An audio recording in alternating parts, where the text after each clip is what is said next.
The first sign of trouble came the moment Agent Daniel Carter stepped onto the plane.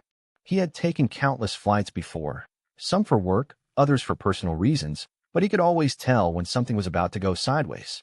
This was one of those times.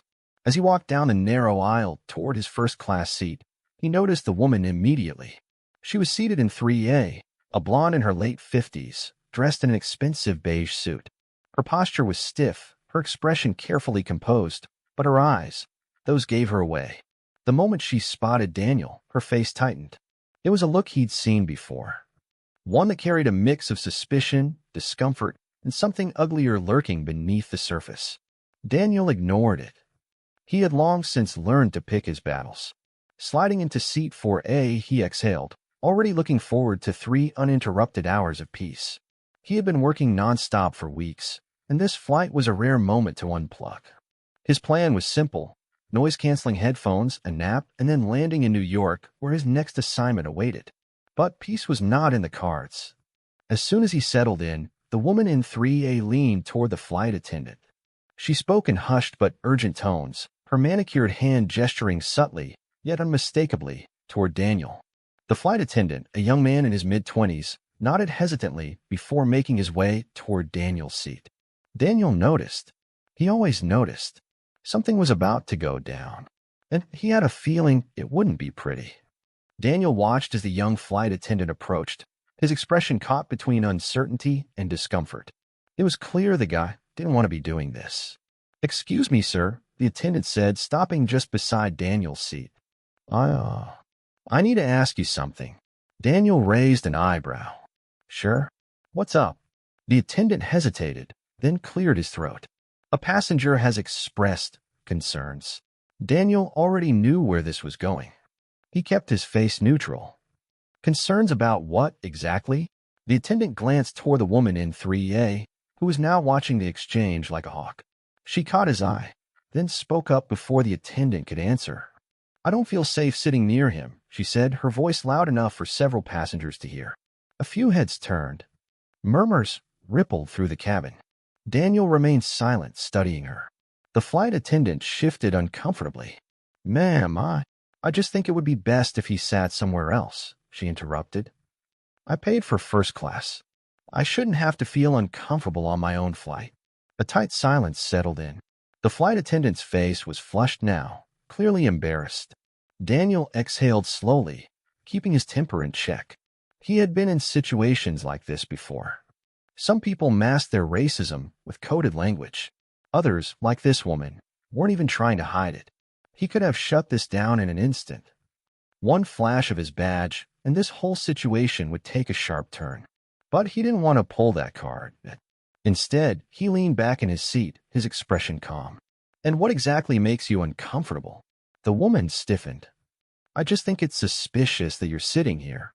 Daniel gave a slow, deliberate nod. "So, me having a first-class ticket is suspicious?" The woman pursed her lips. "I don't know who you are." Daniel let out a soft chuckle. "Neither does anyone else on this plane, but you're not asking them to move." The murmurs around them grew louder. Some passengers were watching openly now. A man across the aisle shook his head in disgust. The flight attendant looked miserable.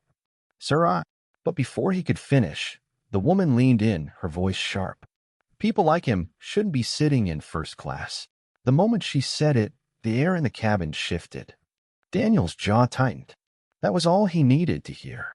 Slowly, deliberately, he reached into his jacket pocket. The woman's smug expression faltered when she saw the badge. "FBI," Daniel said coolly, flipping it open just long enough for her and everyone else to see. "Now, do you still feel unsafe, or would you like to tell me what you're really trying to say?" The color drained from the woman's face. She had been expecting compliance. Maybe even fear. What she hadn't expected was this. For a moment, the entire first-class cabin was silent. The woman in 3A, who had been so smug just seconds ago, sat frozen, her mouth slightly open as if she wanted to say something but couldn't find the words. Her eyes darted to the badge in Daniel's hand, then back to his face. She stammered, her voice barely above a whisper. Daniel didn't say anything. He just watched her, his expression unreadable. He had learned a long time ago that silence could be just as powerful as words. The passengers nearby weren't so quiet. A man in 3C let out a low whistle. Well, that backfired. Across the aisle, a younger woman shook her head. Seriously, first class isn't just for rich white people. The murmurs spread through the cabin. Even some of the economy passengers, who'd been peeking through the curtain, had caught on. The flight attendant looked like he wanted to disappear. He cleared his throat. "Ma'am, I think it's clear that..." But the woman wasn't done yet. She straightened up in her seat, her face still pale, but her voice growing sharper. "How do I know that badge is real?" she demanded.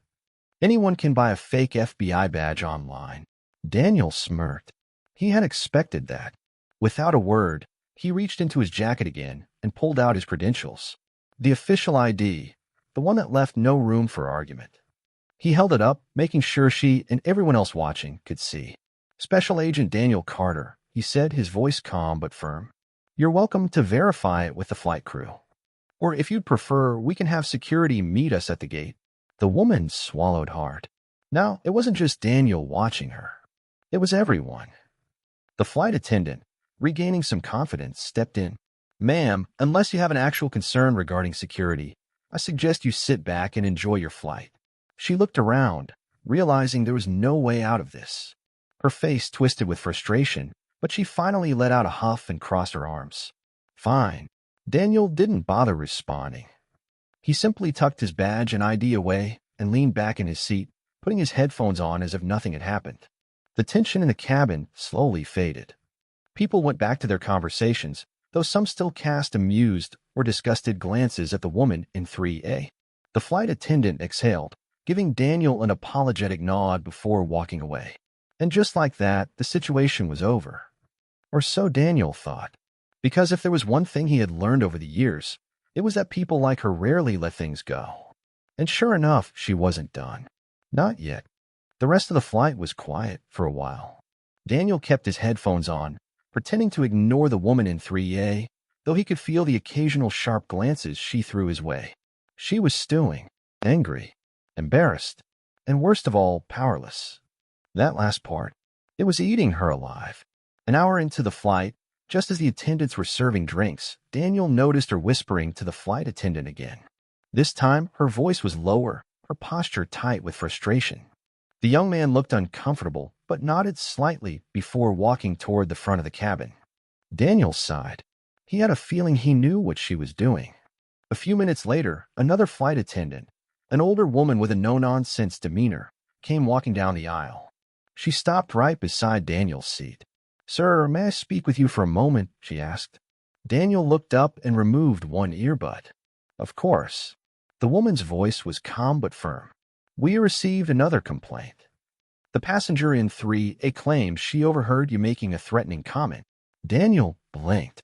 Then, very slowly, he looked past the flight attendant and locked eyes with the woman. She wasn't looking so smug anymore. More desperate than anything. A few passengers gasped. "He didn't say a damn thing." The man in 3C cut in, shaking his head. "I've been sitting right here. This is ridiculous." A woman across the aisle scoffed. "Oh, come on. Now you're just making stuff up." The older flight attendant pressed her lips together. "That's what I was thinking too," she admitted. Then, glancing at Daniel, she added, "But I had to ask." Daniel took a deep breath, keeping his voice steady. "I appreciate that. But if she's making false accusations now, then I'd suggest we document this." The woman in 3's eyes widened slightly. I'm just concerned." The flight attendant turned on her. "Ma'am, this is the second time you've complained about this passenger without any valid reason." She crossed her arms. "I think that's enough." The woman's face flushed. "Ah." But before she could dig herself in deeper, the flight attendant continued. "If you have a legitimate issue, we'll be happy to address it. Otherwise, I'd advise you to enjoy your flight. And if you attempt to escalate this again, I'll have to inform the captain." The woman's mouth opened, then closed. She had lost. Daniel didn't say another word. He didn't have to. The rest of the flight went by without incident. The woman in 3A sat rigid in her seat, avoiding eye contact with everyone. When the plane landed in New York, she bolted out of her seat the second the seatbelt sign turned off, pushing past people to get to the exit. Daniel didn't rush. He gathered his things calmly, nodding at the flight crew as he passed.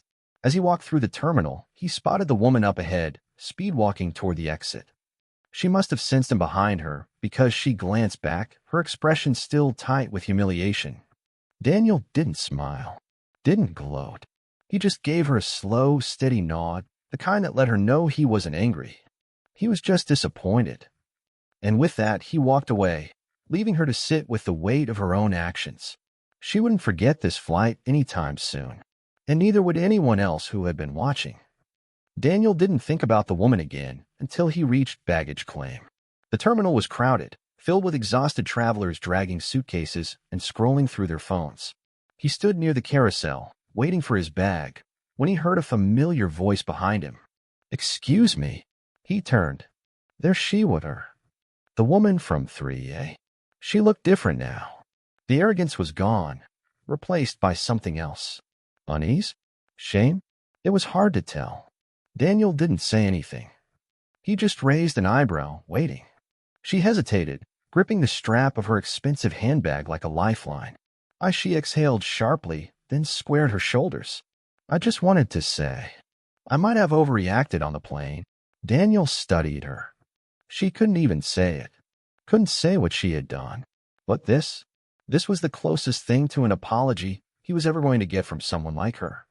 He nodded once. Safe travels. That was all he said before turning back to the baggage carousel.